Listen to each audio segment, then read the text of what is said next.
Nah, sahabat sekolah, kamu telah memahami komponen penyusun campuran. Pada dasarnya komponen penyusun campuran bisa berupa campuran unsur dengan unsur, unsur dengan senyawa, dan senyawa dengan senyawa. Nah, pernahkah kamu membuat minuman susu?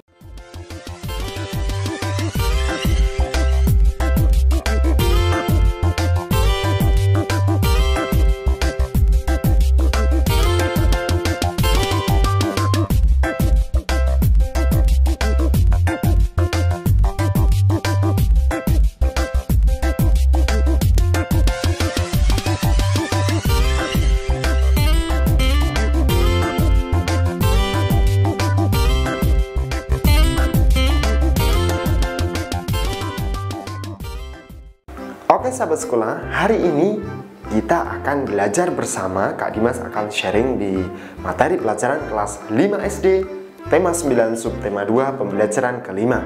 Check it out.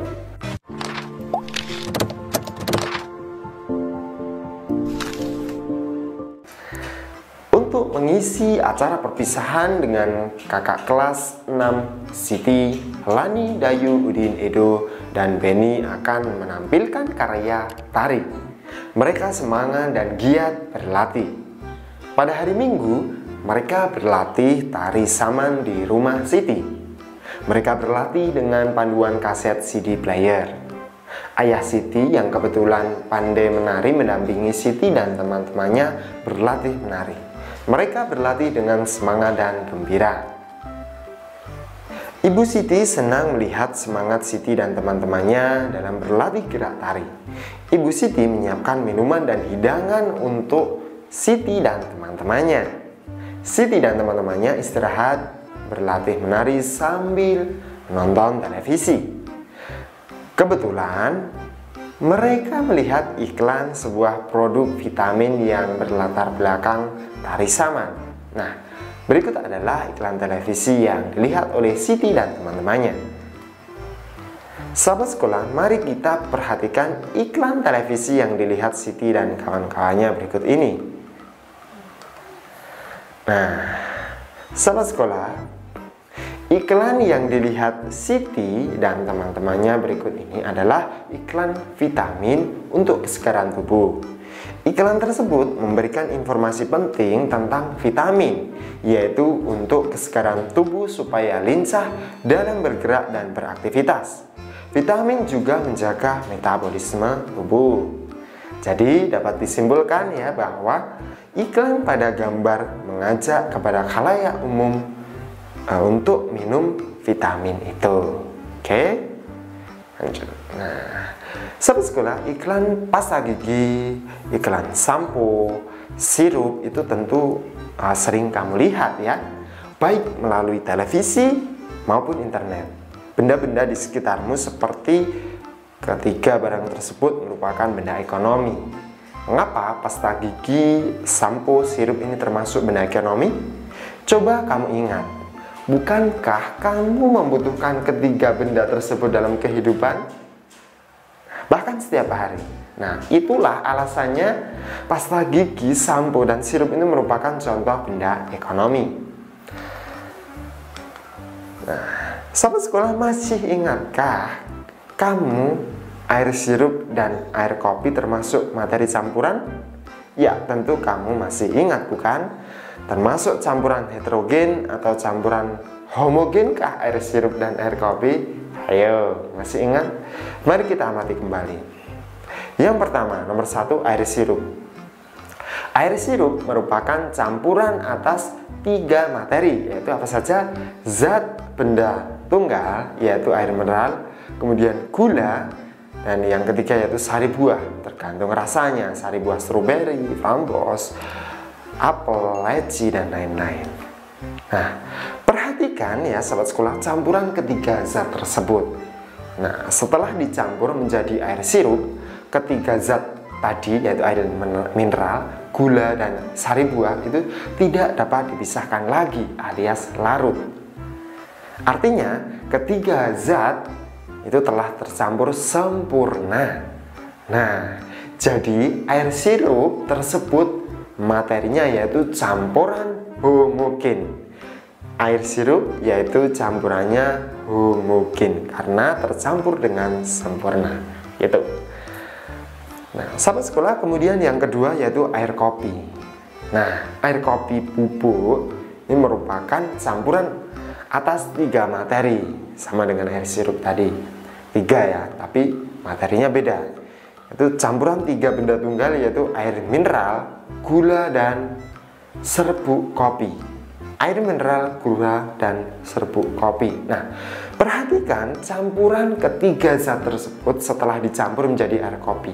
Antara air dan kopi ini masih bisa dipisahkan. Bubuk kopi yang sudah bercampur air memisahkan diri di dasar gelas, ya pasti mengendap, memisahkan diri bubuk kopinya. Nah, artinya karena memisah ya, zat-zat penyusun air kopi ini tidak tercampur secara sempurna. Jadi air kopi termasuk materi campuran heterogen ya. Sekali lagi, air kopi termasuk campuran heterogen karena tidak bisa bercampur dengan sempurna. Sahabat sekolah, berdasarkan ciri-ciri campuran, baik campuran homogen maupun campuran heterogen, dapat dibuat kesimpulan sebagai berikut. Yang pertama, bahwasanya campuran itu tersusun atas 2 atau lebih unsur atau senyawa. Kemudian yang kedua, campuran dapat dipisahkan menjadi zat-zat penyusunnya. Lalu yang ketiga, perbandingan massa zat-zat penyusunnya tidak tetap. Yang keempat, sifat campuran sama dengan sifat zat-zat penyusunnya. Gitu ya. Nah, sahabat sekolah, kamu telah memahami komponen penyusun campuran. Pada dasarnya, komponen penyusun campuran bisa berupa campuran unsur dengan unsur, unsur dengan senyawa, dan senyawa dengan senyawa. Nah, pernahkah kamu membuat minuman susu? Susu pernah? Nah, ketika membuat minuman susu, kita mencampurkan susu bubuk dengan air panas. Setelah itu diaduk secara merata sehingga susu bubuk yang awalnya berwujud padat menjadi tidak terlihat. Susu bubuk yang telah bercampur dengan air dinamakan campuran.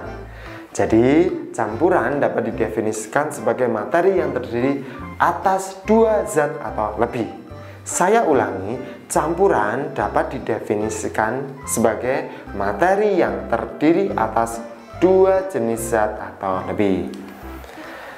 Oke, sahabat sekolah, kita melanjutkan cerita Siti ya, bahwa Siti dan teman-temannya setelah beristirahat cukup, mereka pun mulai berlatih kembali. Ayah Siti meminta Siti dan teman-temannya berlatih dengan sungguh-sungguh. Siti dan teman-temannya harus melakukan gerakan secara benar-benar dan kompak. Mereka juga memperagakan gerakan dengan pola lantai supaya tarian mereka terlihat lebih indah. Nah, berikut ini gerak-gerak yang mereka lakukan. Ini gerakan 1. Mereka juga melakukan gerakan yang kedua. Nah, gerakan yang ketiga seperti ini. Dan gerakan yang keempat seperti ini. Kamu bisa meniru contoh gerakan tari mereka ya. Selamat mencontoh atau berlatih di rumah. Nah, akhirnya selesai sudah video materi pembelajaran kita. Selanjutnya ada tugas, kamu kerjakan tugas di tabel itu. Bisa kamu kerjakan mandiri ataupun berkelompok ya. Itu saja. Dan bisa juga ketika guru mau memberikan video ini ke kamu, kamu bisa mengerjakan tugasnya. Oke, selesai sudah seluruh rangkaian materi dan tugas di video kali ini, dan bersambung pada video pembelajaran berikutnya, yaitu di video pembelajaran yang ke-6. Dan pastikan tetap di channel sekolah. Pastikan kalian sudah subscribe dan share, juga tekan tombol lonceng channel ini agar lebih bermanfaat bagi orang-orang banyak dan Kak Dimas lebih bersemangat lagi memberikan materi-materi yang lebih bagus. Oke, cukup sekian. Salam semangat luar biasa. Terima kasih.